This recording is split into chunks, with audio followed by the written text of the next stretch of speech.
Postmodernism is the dynamic and boundary-pushing movement that emerged as a reaction to the strict rules of modernism. While modernism valued order, simplicity, and clarity, postmodernism took an entirely different approach, embracing complexity, contradiction, and playfulness. This movement asked designers to rethink everything they knew about aesthetics, function, and even the meaning itself.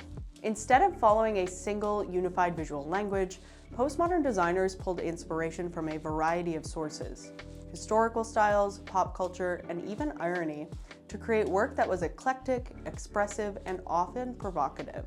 At its core, postmodernism challenges the idea that design should be purely functional or follow a prescribed set of rules.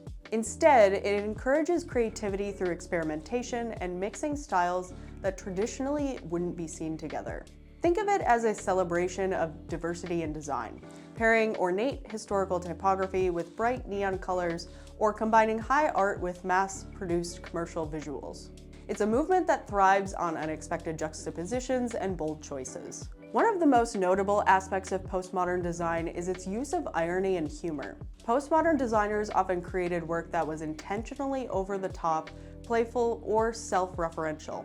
This can be seen most prominently in postmodern architecture, where buildings were designed to stand out and defy expectations. The Portland building by Michael Graves, for example, is a playful rejection of the modernist minimalism. Instead of sleek, glass-covered facades, it features vibrant colors, decorative elements, and exaggerated classical motifs, reminding us that design can and should evoke a sense of fun.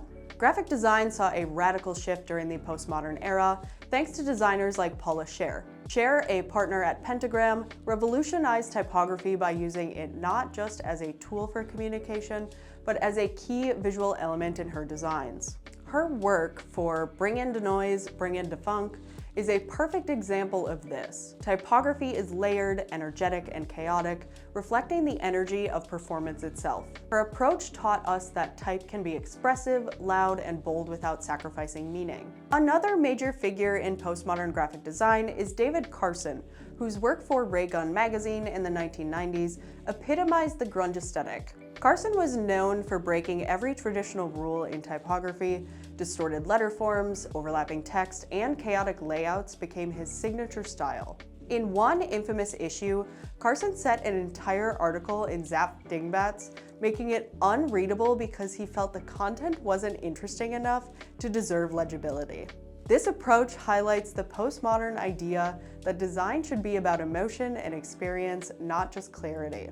In industrial design, Eder Saatsis and the Memphis Group turned functional objects into works of art that defied traditional notions of utility. Saatsis's designs, such as the Carlson bookcase, challenged our expectations of what furniture should look like.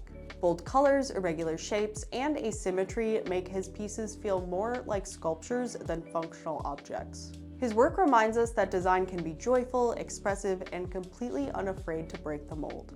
Postmodernism's influence extends beyond graphic and industrial design. It permeated pop culture, music, and fine art as well. Andy Warhol is often associated with postmodern ideals, using mass-produced imagery of commercial products to create art that blurred the lines between high and low culture. His iconic Campbell's soup cans and album covers for bands like the Velvet Underground highlight the postmodern fascination with everyday objects and mass media as artistic subjects. Similarly, poster artist Wes Wilson pushed the boundaries of traditional design in the 1960s with his psychedelic concert posters, his swirling, distorted typography, and vibrant colors, which became synonymous with the counterculture movement, reflecting the experimental music and free-spirited lifestyle of the era. His work is a great example of how postmodern design embraces unconventional approaches to composition and readability. One of the biggest takeaways from postmodernism is the idea that design doesn't have to conform to a single set of rules. Designers are encouraged to think beyond grids or rigid structures and to explore new ways of combining visual elements. Postmodernism teaches us to embrace contrast, mixing old with new, structured with chaotic, and serious with playful. By incorporating humor, layering, and bold color choices, designers can create work that stands out and engages audiences in unexpected ways. Applying postmodern principles to design today can be as simple as questioning the norm. Why follow traditional design conventions when breaking them might create something more compelling? Why limit yourself to one visual style when combining several can create something unique and eye-catching?